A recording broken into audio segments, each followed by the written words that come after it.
L'épître de Paul aux Romains, chapitre 9. Je dis la vérité en Christ, je ne mens point, ma conscience m'en rend témoignage par le Saint-Esprit.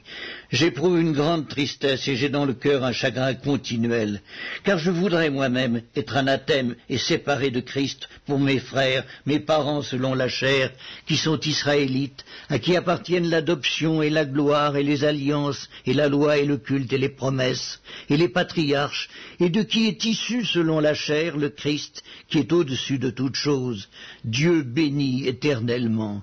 Amen.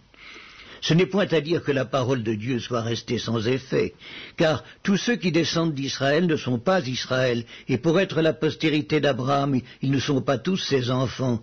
Mais il est dit, en Isaac sera nommé pour toi une postérité, c'est-à-dire que ce ne sont pas les enfants de la chair qui sont enfants de Dieu, mais que ce sont les enfants de la promesse qui sont regardés comme la postérité.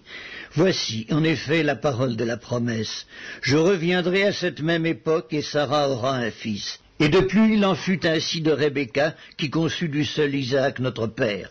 Car quoique les enfants ne fussent pas encore nés, et qu'ils n'eussent fait ni bien ni mal, afin que le dessein d'élection de Dieu subsistât, sans dépendre des œuvres, et par la seule volonté de celui qui appelle, il fut dit à Rebecca, l'aîné sera assujetti au plus jeune, selon qu'il est écrit, j'ai aimé Jacob, et j'ai haï Ésaü.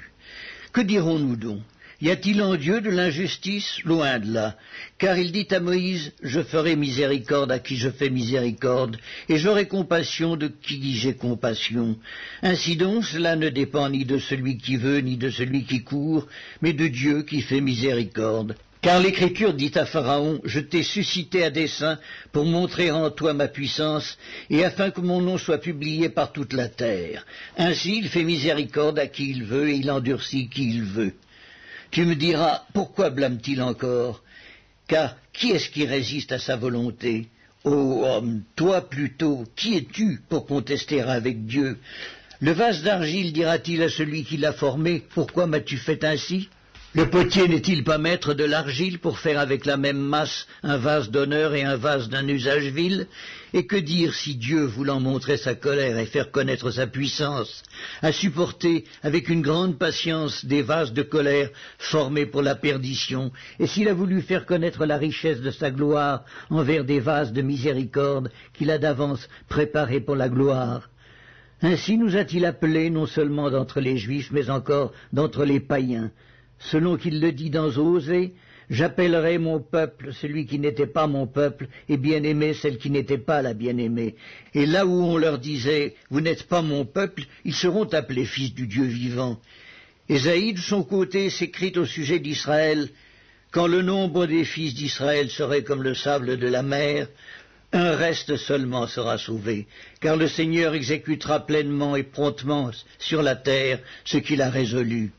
Et comme Ésaïe l'avait dit auparavant, si le Seigneur des armées ne nous eût laissé une postérité, nous serions devenus comme Sodome, nous aurions été semblables à Gomorrhe.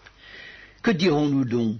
Les païens qui ne cherchaient pas la justice ont obtenu la justice qui vient de la foi, tandis qu'Israël, qui cherchait une loi de justice, n'est pas parvenu à cette loi. Pourquoi? Parce qu'Israël l'a cherché, non par la foi, mais comme provenant des œuvres. Ils se sont heurtés contre la pierre d'achoppement, selon qu'il est écrit, voici, je mets en Sion une pierre d'achoppement et un rocher de scandale, et celui qui croit en lui ne sera point confus.